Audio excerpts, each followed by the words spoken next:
Hi, I'm Amy Vincent, ASC, and I'm a director of photography in the movie and television industry. My overall impression is that there's such advances in OLED technology that all the manufacturers are in a healthy mode of competition to bring the best imaging into the home, which is very important to me as somebody who creates those images, and very excited to talk more about that.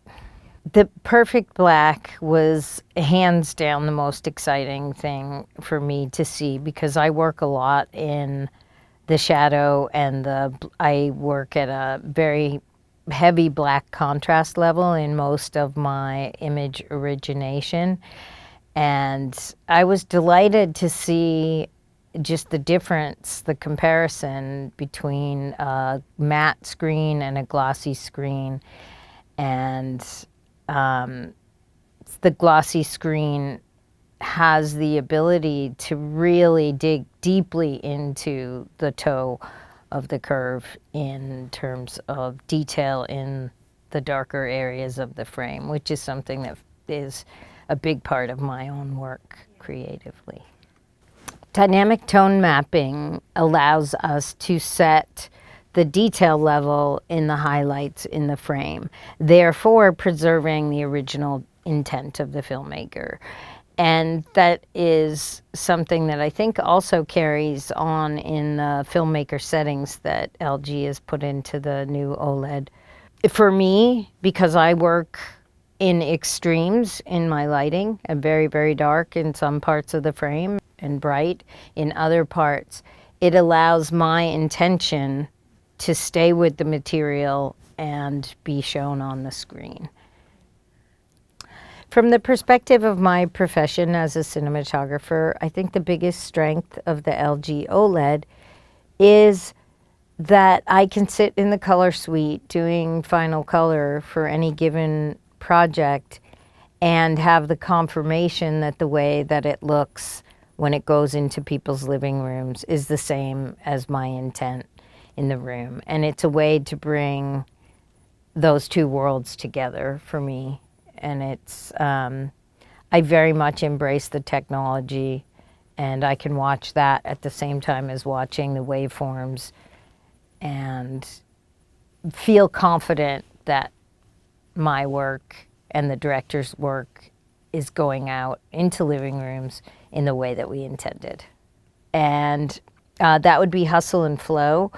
It was originated on Super 16, and the detail levels in the blacks of the grain and other aspects of the photography, the color rendition, it's a restricted dynamic range because it was originated on film, but it was recently remastered, and it's very exciting to see what the actual purposeful amount of contrast and grain does in that monitor.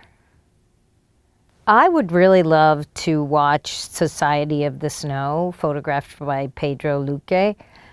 It was Academy Award nominated in the in the international category this year, and there's so much white in that movie. It's a plane crash in the snow and the survival of the people that were on that plane. But there's so much white in that frame, but there's also this incredible, very close, very wide lenses on all these men who are suffering in the conditions. And I will just love to see the humanity that comes from the contrast ranges available as a viewer in the monitoring. And I think that it strikes me because of the amount of white that's in the frame, and being able to control the detail level in the highlights was something I know Pedro, the cinematographer, spent a lot of time presenting. So Society of the Snow would definitely be a film that I would love to see on the LG OLED. But you know, I think I would like to see the assassination of Jesse James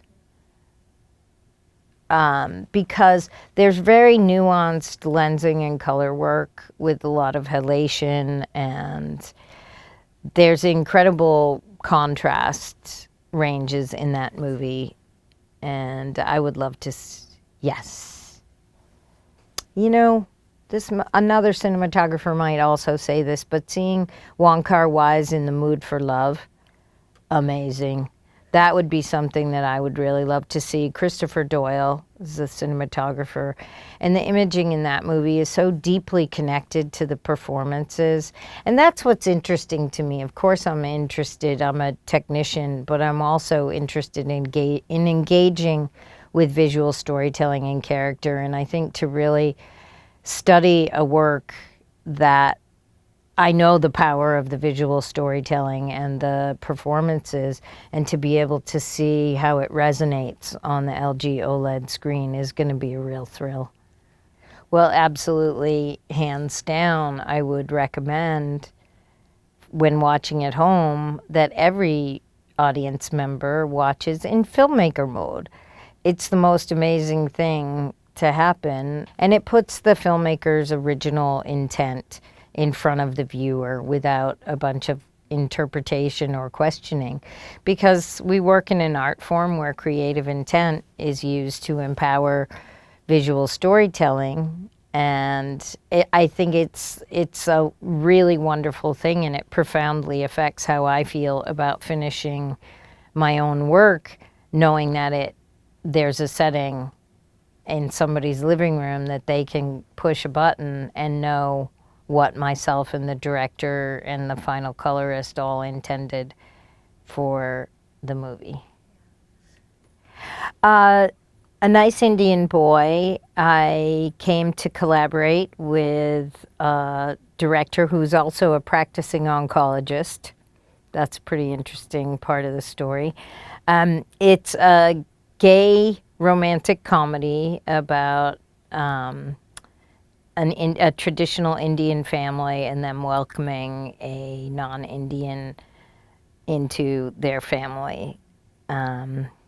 It's a beautiful story about love and acceptance, and it was a really joyful collaboration. It was a small budget movie, and where we were short on budget, we were enriched with passion and collaboration. It was really one of my favorite shooting experiences.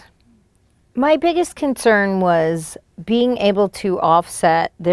Jonathan Groff plays, he's actually the nice Indian boy, but he's quite a light-skinned Caucasian man, and playing the contrast between the Indian skin tones of Karan Soni and Jonathan Groff it's a big part of the visual storytelling, and having an accurate rendering of their skin tones and the differences in their skin tones without it feeling forced. So it's subtle and nuanced.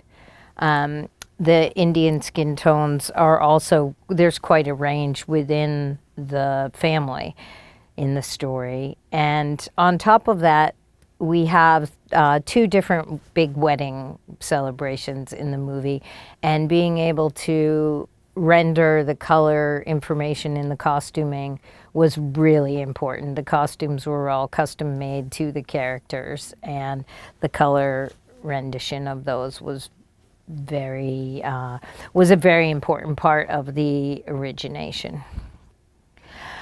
What's important to me when shooting a movie with musical performance and dancing is to stay with the director's intent in terms of the imaging, and to allow the camera to work in synchronicity with the music. And I think that becomes, it's like a dance with myself and the director. We're constantly sharing and trading ideas. And I think that with any dance number or musical number, there's also an underlying narrative. There's something going on with the characters. And I think being sure that you're always using the camera to visually tell the story, as well as hear the music and dance and sing, I think that makes for the most powerful musical numbers in any movie. I use an example where in Hustle and Flow, you know, they're trying to get the music recorded and there's all these things coming in from the outside world to impede that progress. And we actually break up the recording of the song with the interruptions, and you get to see into the character's world and what their frustrations are. So to sum that up, I think what's most important to me when shooting a musical or music-oriented film is to keep the character's journey intact and use the camera to support both the narrative and the characters, all the while giving the space for the music and the dance to come to life.